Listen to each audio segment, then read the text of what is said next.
মাথার উপর মেঘের ভেলা, প্রাকৃতিক ঝর্ণা, পাহাড়ের উপর লেক, ৩ পার্বত্য জেলার নৈসর্গিক দৃশ্য খুব সহজে কাছে টানে প্রকৃতি প্রেমীদের। আর ১১টি ক্ষুদ্র নৃগোষ্ঠীর বৈচিত্র্যময় সংস্কৃতি যে কোনো মানুষের চিত্তকে বিমোহিত করে।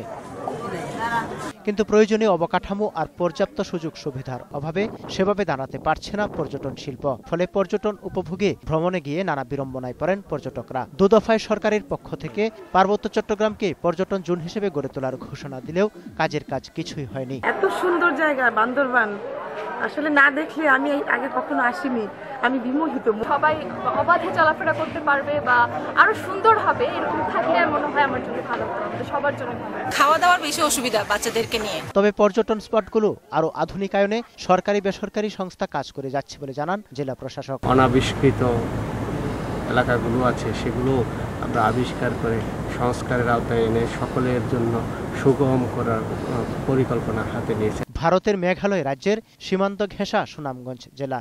সীমান্ত এলাকায় ছোট বড় টিলা, এঁকেবেঁকে বয়ে চলা পাহাড়ি নদী আর সুবিশাল হাওর দেখে মুগ্ধ হন সৌন্দর্য পিপাসুরা।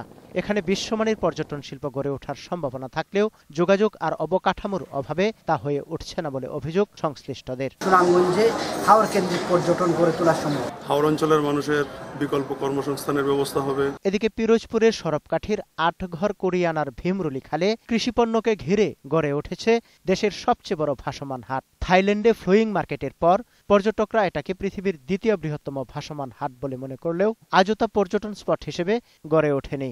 জীবনযাত্রা, জীববৈচিত্র্য এবং সামগ্রিক জীবন ব্যবস্থা দেখে আমরা অভিভূত। কেউ যদি চান যে 2-1 দিনের জন্য শর্ট ট্রিপ কোথায় দেওয়া যায়, তাহলে this is the perfect place for you. সমস্যাগুলো চিহ্নিত করে তা সমাধান করা গেলে পর্যটন শিল্প থেকে সরকার বিপুল অর্থ আয় করতে পারবে বলে মনে করেন পর্যটন সংশ্লিষ্টরা।